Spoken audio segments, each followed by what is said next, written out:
नमस्कार मित्रों, संगम परिवार में आपका हार्दिक स्वागत है। मैं शैलेंद्र आज फिर एक नई कक्षा के साथ उपस्थित हुआ हूं। दोस्तों, इस क्लास में हम मध्य प्रदेश शिक्षक भर्ती वर्ग 2 की परीक्षा की तैयारी कर रहे हैं, जो कि परीक्षा हमारी 20 मार्च को होनी निश्चित है।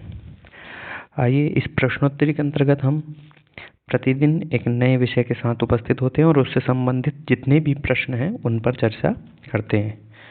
आज हम नवमीं कक्षा का जो सिकता सेतु नामक पाठ लगा हुआ है उसके विषय में चर्चा करेंगे। उससे संबंधित जितने भी प्रश्न बन सकते हैं उन पर बात करेंगे। आइए,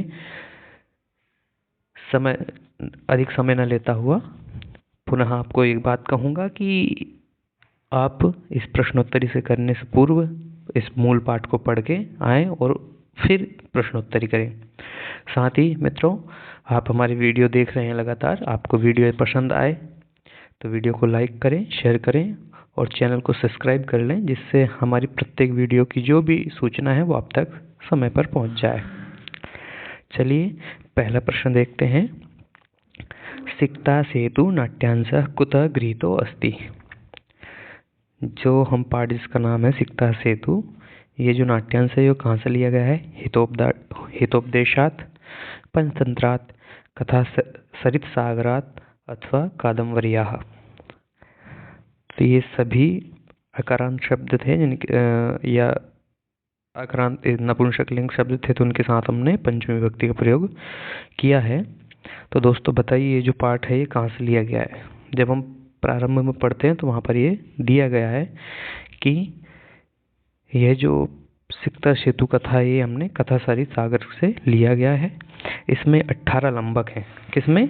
कथा सरित सागर में। इसके कर्ता सोमदेव हैं।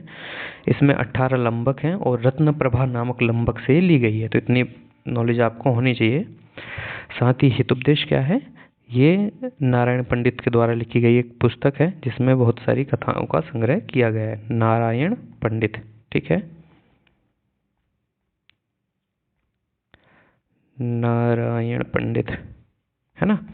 इसके बाद पंचतंत्र विष्णु शर्मा, कादम्बरी वाणभट्ट, जिसमें हम सुकनासुपदेश अपने इस पाठ में पढ़ेंगे, ठीक है, वाणभट्ट। तो इतनी नॉलेज आपको इस प्रश्न से संबंधित होनी चाहिए। चलिए अगला प्रश्न देखते हैं। सिकता सेतु कक्षा 9वीं, इसमें दूसरा प्रश्न देखते हैं हम। तपोदत्तः किं प्राप्तुं यत्नशीलः भवति। अब तपोदत्त कौन है? कि जब हम इस पाठ को पढ़ते हैं, इस कथा को पढ़ते हैं, तो उसमें तपोदत्त नामक एक पात्र है जो किम प्राप्तुम यत्नशीला भवति, क्या प्राप्त करने के लिए प्रयत्नशील होता है। क्या वो स्वर्ण चाहता है, धन चाहता है, पुण्य चाहता है या विद्या चाहता है? तो आप पढ़ेंगे तो आपको पता है कि यह विद्या चाहता है, ठीक है। वहाँ की प्रश्नों के जो विकल्प दिए गए उनसे आप समझ सकते हैं कि जो पाठ नहीं पढ़ के आएगा तो उसमें आप क्या क्या और गलत कर सकते हैं ना। चलिए अगला प्रश्न देखिए। भगवान इंद्र कस्मिन् रूपे आगतवान्।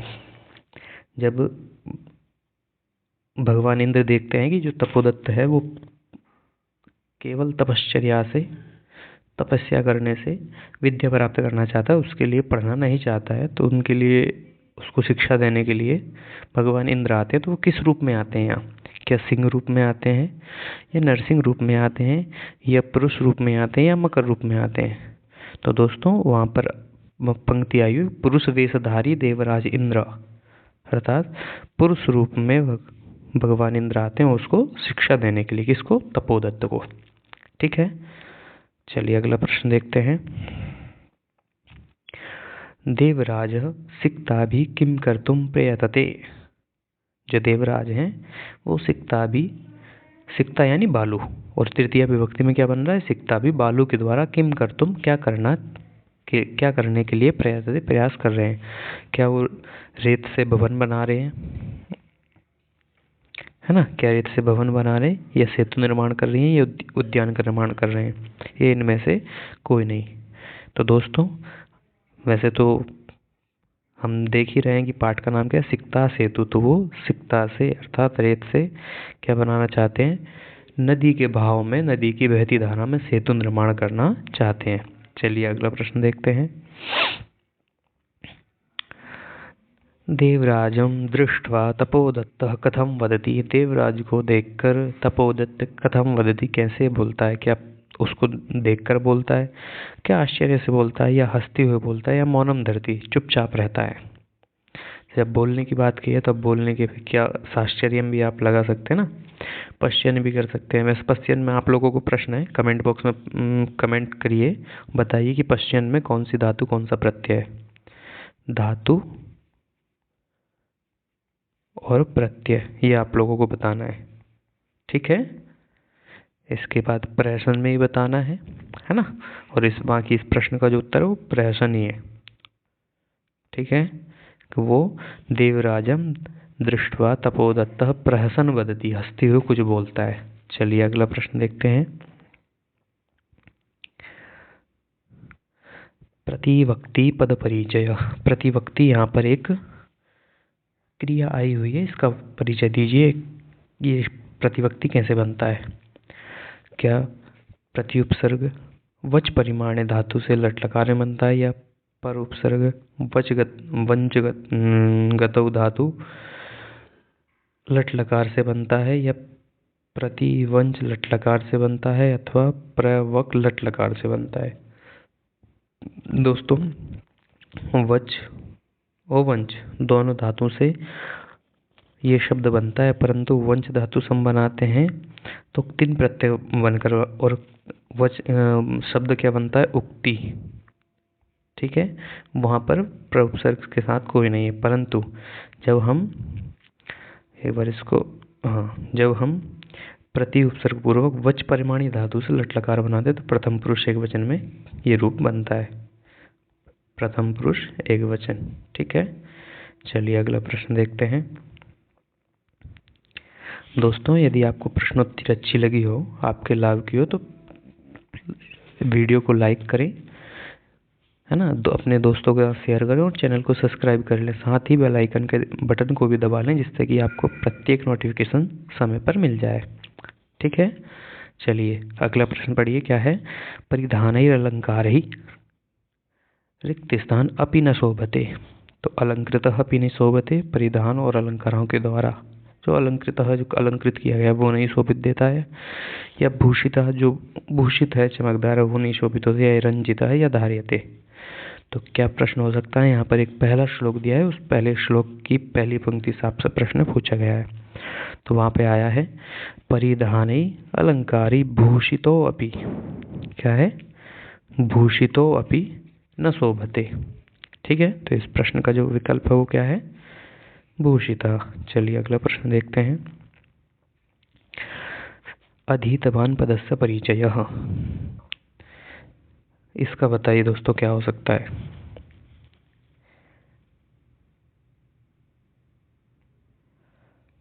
इंग अध्ययने धातु से तवतु प्रत्यय, ये थोड़ा यहाँ देखिए, इक स्मरणे धातु तवतु एतेषु न कोपि और उपर्युक्तौ दो।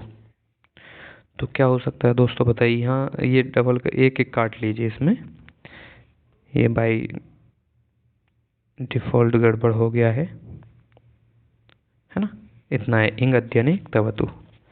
तो दोस्तों जब हम देखते हैं तो इंग अध्ययने धातु से भी अधीतवान और तवतु प्रत्यय लगाने से, ठीक है, और इक स्मरणे धातु से भी तवतु प्रत्यय लगाने से, अर्थात इस प्रश्न का जो सही विकल्प है विकल्प घ, उपर्युक्तौ द्वयोः।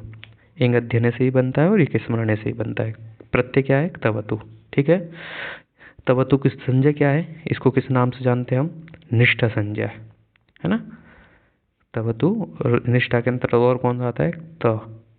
तो दो प्रत्यय हैं त, तवतु, ये दोनों ही निष्ठा के नाम से जाने जाते हैं। चलिए अगला प्रश्न देखते हैं। इसका आपने देख लिया कि इंग अध्ययने और तवतु इक स्मरणे। चलिए अगला प्रश्न क्या है हमारा? तपोदत्तः कथं विद्यावाप्तुं प्रवृत्तः भवति। जो तपोदत्त नाम का व्यक्ति है वो किस प्रकार विद्या प्राप्त करना चाहता है? क्या यज्ञ करके, क्या तपस्या करके, या बल से, या ये गुरु के मुख से, है ना। कैसे विद्या प्राप्त करना चाहता है? तो दोस्तों वहाँ पर आया है जो तपोदत्त नाम का व्यक्ति वो तपश्चर्या तपस्या करके विद्या प्राप्त करना चाहता है। ठीक है, परंतु तपस्या जरूरी है, पर जब तक गुरु के पास नहीं जाएगा तब तक कैसे, है ना। चलिए अगला प्रश्न देखिए। कुर्वाणम पदे प्रकृति प्रत्ययम किम भवति। जो कुर्वाण पद है इसमें प्रकृति प्रत्यय बताइए दोस्तों। प्रकृति यानी धातु, प्रत्यय यानी प्रत्यय। क्या डुक्रिय धातु से क्षत्रि प्रत्यय है, या डुक्रिय धातु से शानच प्रत्यय है, या डुक्रिय धातु से तवतु प्रत्यय है। ये बाई डिफॉल्ट गड़बड़ हो गया है, आप इसको ऐसा रखेंगे। यह डुक्रिय धातु से अन प्रत्यय। तो क्या होगा दोस्तों, जब हम क्षत्रि से बनाते हैं तो बनता है कुरुवन रूप। ठीक है, क्या बनता है, कुरुवन, कुरुवती, कुरुवत, है ना। 3 रूप बनते हैं। कुरुवन बनेगा पुल्लिंग में, कुरुवती बनेगा स्त्रीलिंग में, और कुरुवत बनेगा नपुंसकलिंग में। जब हम सानस से बनाते हैं तो बनता है कुर्वाणम। ठीक है, कुर्वाण है कुर्वाणम। तो इस प्रश्न का जो सही विकल्प है वो विकल्प ख। ठीक है, चलिए अगला प्रश्न देखते हैं। नास्त्य भावो जगति मूर्खाणाम। नास्त्य भावो, दोस्तों ये भी बताइए नास्त्य भावों में कितने शब्द हैं और यहाँ पर कौन सी संधि है। एक आपके लिए प्रश्न है, इस प्रश्न का उत्तर कमेंट बॉक्स में देंगे कि ये जो नास्त्य भावो शब्द है इसमें कितने टोटल शब्द हैं और कौन सी संधि है। आगे लगे जगति मूर्खाणाम, कि मूर्खों का अभाव नहीं है इस संसार में। इति कह कम प्रतिवदती या कम वदती, यह जो वाक्य है नास्त्य भावो जगति मूर्खाणाम, ये किसने किसको बोला। क्या देवराज तपोदत्त को बोलता है, या तपोदत्त देवराज को बोलता है, या इंद्र देवराज तपोदत्त दोनों को बोलते हैं, या मंडनमिश्र शंकराचार्यम वदति। तो दोस्तों क्या उत्तर होगा एक बार बताइए, और एक प्रश्न जो आपके लिए मैंने यहाँ छोड़ा है उसको भी। तो दोस्तों यह आया है, जब भगवान इंद्र बालू से नदी की धारा में सेतु का निर्माण करे तब तपोदत्त देवराजम वदति नास्त्य भावो जगति मूर्खाणाम, के इस संसार में मूर्खों का अभाव नहीं है। दोस्तों इसमें मैंने 2 नाम और डाले हैं, एक मंडन मिश्र और एक शंकराचार्य। ये कौन है, हम पीछे कक्षा में पढ़ के आए नर्मदा नामक पाठ में। मंडन मिश्र और शंकराचार्य ये 2 व्यक्ति हैं जिनका शास्त्रार्थ महेश्वर नामक स्थान पर हुआ था। महेश्वर को राजधानी किसने बनाया था, जिसका माहिष्मती पूर्व नाम था। ये भी आप प्रश्न कमेंट बॉक्स में टाइप करेंगे। आपको मैंने 2 प्रश्न बोले हैं, एक नास्त्य भावो, इसमें कितने शब्द और कौन सी संधि है, और महेश्वर को किसने अपनी राजधानी बनाया। ठीक है, चलिए अगला प्रश्न देखते हैं। उपेत्य पदे कह प्रत्यय। क्या ल्यप प्रत्यय है, क्यप है, यत अचय या यत है। यहाँ क्यप होगा, क्यत नहीं, है ना, क्यप प्रत्यय। तो इसी का उत्तर भी यही है, क्यप प्रत्यय से उपेत्य इंग अध्ययन धातु से। ठीक है, चलिए अगला प्रश्न देखते हैं। बिना योगे कस्याः विभक्तेः प्रयोगः भवति। बिना के योग में कौन सी विभक्ति का प्रयोग होता है। तृतीया, जैसे रामेण विना सीता वनम न गच्छति, या रामेण विना लक्ष्मण वनम न गच्छति, या लक्ष्मण विना रामः वनम न गच्छति। तो कौन सी विभक्ति होगी, तृतीया। पर हम थोड़ी मिस्टेक करते हैं, यहाँ पर द्वितीया का ही प्रयोग होता है। तो हमारा जो ऑप्शन होगा क तथा ख द्वयम, रामम बिना भी होगा, रामेण बिना भी होगा, है ना। इसलिए दोस्तों मैं हर बार बोलता हूँ कि आप चारों विकल्पों को अच्छे से पढ़ें फिर उसका उत्तर करें। ठीक है, नहीं क्यों बाद में पछताने से और कुछ लाभ नहीं होगा। चारों विकल्पों को अच्छे से पढ़ें फिर। चलिए, मकरालय पदस्य का अर्थ नास्ति। मकरालय जो पद है इसका क्या अर्थ नहीं है, बताइए दोस्तों क्या होगा। समुद्र होगा, महार्णव होगा, मगरमच्छ होगा, या रत्नदा होगा। दोस्तों मकरालय यानी समुद्र, महार्णव महान समुद्र, बड़ा सागर, और रत्नदा रत्नों को देने वाला। परंतु इसका अर्थ मगरमच्छ नहीं होता। मकर आलय तो होता है, मगर का घर, परंतु किसके लिए प्रयोग किया जाता है? समुद्र के लिए, सागर के लिए, है ना। चलिए अगला प्रश्न देखते हैं। सिक बिना लिप्यक्षर ज्ञानम तपोहिरेव केवलम इति कह कम प्रतिवदति। यह वाक्य कौन किसको बोलता है? देवराज तपोदत्तम, तपोदत्ता देवराजम, न कोपी पराशर बोधायनम। तो दोस्तों, बिना लिपि अक्षर ज्ञान के तप से केवल विद्या प्राप्त कौन करना चाहता था? तपोदत्ता। तो उसको देख करके देवराजा वदति, देवराज अर्थात भगवान इंद्र बोलते हैं तपोदत्त को कि जैसे तुम बिना लिपि अक्षर ज्ञान के विद्या प्राप्त करना चाहते हो, वैसे ही मैं इस बालू से बहती हुई जलधारा में सेतु निर्माण करना चाहता हूँ। ठीक है दोस्तों, इसमें दो नाम और हैं, उन पर भी थोड़ी चर्चा कर ली जाए। पराशर कौन है, बोधायन कौन है? पराशर जिन्होंने वृक्षायुर्वेद, क्या है? वृक्षायुर्वेद नामक ग्रंथ की रचना की। बोधायन जिन्होंने पाइथागोरस प्रमेय दिया। पाइथागोरस प्रमेय कब दिया था? 1500 ईसा पूर्व, 1500 ईसा पूर्व। ठीक है, तो आप इन प्रश्नों को भी ध्यान रखेंगे। चलिए अगला प्रश्न देखते हैं। अगला प्रश्न हमारा, कल हमने जो प्रश्न आपको दिया था तो क्या होगा दोस्तों, बताएंगे? काष्ठगतो पदे कः समासः। तो दोस्तों इसका उत्तर है काष्ठम गतः, अर्थात जो काष्ठ यानी लकड़ी में गया है, ऐसा काष्ठगतः। ठीक है, और यहाँ पर उत्तर होगा इसका हमारा काष्ठम गतः, काष्ठगतः द्वितीय तत्पुरुष। तत्पुरुष तो है, परंतु कौन सा है? द्वितीय तत्पुरुष। और एक प्रश्न और दोबारा दोस्तों, तत्पुरुष कौन सा पद प्रधान होता है? आपके लिए 3 प्रश्न छोड़े हैं मैंने। नास्त्यभावो जगति मूर्खाणाम में नास्त्यभावम कितने शब्द और कौन कौन यहाँ पर कौन सी संधि है? दूसरा, महेश्वर को राजधानी किसने बनाया? तीसरा ये हो गया। चलिए आज का प्रश्न देखते हैं, जिसका उत्तर आपको कमेंट बॉक्स में करना है। अद्यतनीयं प्रश्नम बबंध इत्यस्य शब्दस्य परिचयः क धातु किम प्रत्यय किम च लकार। ठीक है, ध्यान से एक बार प्रश्न को पढ़ लेंगे और इसका उत्तर आपको कमेंट बॉक्स में लिखना है। दोस्तों इसी के साथ आपका बहुत बहुत धन्यवाद। आपने वीडियो को ध्यानपूर्वक देखा, सुना, समझा और आशा करता हूँ आपको इससे लाभ भी होगा। पुनः दोस्तों, वीडियो आपको अच्छा लगा हो तो लाइक करें, शेयर करें और चैनल को सब्सक्राइब कर लें, जिससे हमारी प्रत्येक वीडियो या जो भी सूचना हम अपने इस संगम परिवार पर डालते हैं वो आपको मिल जाए।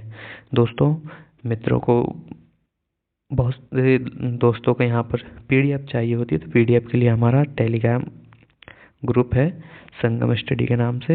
यही जो लोगो यहाँ लगा हुआ है, ये लोगो वहाँ पर लिखा होगा, तो आप लगा होगा देख सकते हैं, है ना। तो सभी PDF हम वहाँ डालते हैं और हमारे व्हाट्सएप ग्रुप से जुड़ सकते हैं, जिसकी जो लिंक है वो डिस्क्रिप्शन बॉक्स में जुड़ी हुई है। ठीक है, चलिए मिलते हैं एक नई वीडियो के साथ, नए कंटेंट के साथ, नए विषय के साथ। नमो नमः, धन्यवाद।